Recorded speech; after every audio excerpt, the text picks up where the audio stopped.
தமிழக மக்களே வணக்கம். இன்றைய தினமொழியில்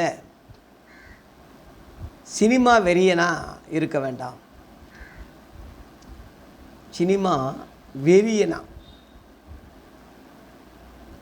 சில நடிகர்களுக்கு ரொம்ப வெறி. அவர் பண்ணுற ஸ்டைலு இவர் பண்ணுறது, அவர் போகிற போக்க இவர் போகிறது, அவர் என்ன ட்ரெஸ் பண்ணுறாரோ ட்ரெஸ் பண்ணணும், அவர் மண்டையை எப்படி வெட்டுறாரோ அப்படி வெட்டுறது. ஏன் உனக்குன்னு நீ வாழ மாட்டியா? உனக்குன்னு ஒரு ஸ்டைல் இருக்கும்ல, அது எங்கே? இன்னொருத்தனை காப்பி அடித்து ஏன் வாழ்கிற? அவன் சினிமாவில் நடித்து பணத்தை வாங்கி சுகபோகமாக வாழ்கிறான். அதாவது 100-150 கோடி வாங்குகிறான் ஒரு படத்துக்கு சம்பளம்.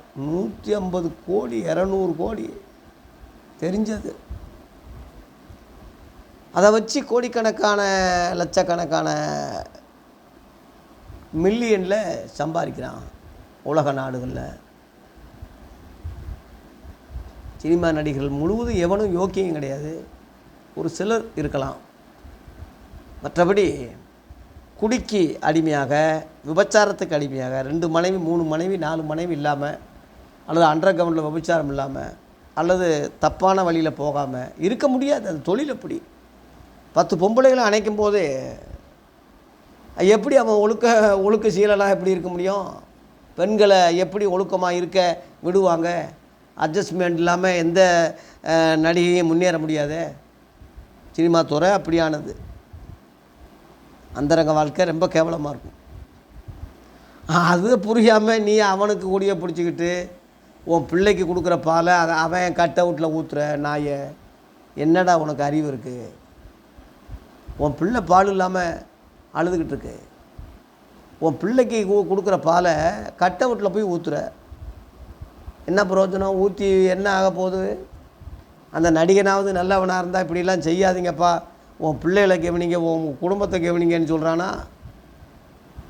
அவன் லாபத்துக்காக, அவன் புகழ்ச்சிக்காக, அவன் மகிழ்ச்சிக்காக, அவன் கூட்டம் ஆள் சேர்க்கறதுக்காக அவன் எப்படி சொல்வான்? அதனால் வெறியனாக இருக்காதீங்க. பழைய பாடல்கள் தத்துவங்கள் இருக்குது. சில பாடல்கள், பழைய படங்கள்லாம் சில அறிவுரைகள், தத்துவங்கள். அதுக்கு முன்னாடி நாடகங்கள் மூலமாக மக்களுக்கு விழிப்புணர்வு உண்டாக்குனாங்க. ஆரம்பம் நல்லதுக்கு தான் ஆரம்பித்தாங்க. ஆனால் இன்றைக்கி அது வியாபாரமாக போயிடுச்சு. தலைவர்களுடைய நல்ல சிந்தனைகள் மக்களுக்கு புகுத்துனாங்க. இப்போ மக்களுடைய எண்ணங்களை பிரதிபலிக்கிற சினிமாவாக மாறிடுச்சு. அதனால் அடிமைகளாக ஆகாதீங்க, வெறியினா போயிடாதீங்க. உங்கள் குடும்பத்தை கவனிங்க, உங்கள் மனைவி பிள்ளைகளை கவனிங்க. அந்த போடுற ரூபாயை உங்கள் குடும்பத்துக்கு செலவு பண்ணுங்கள். வாழ்க தமிழக மக்களே, நல்லா இருங்க.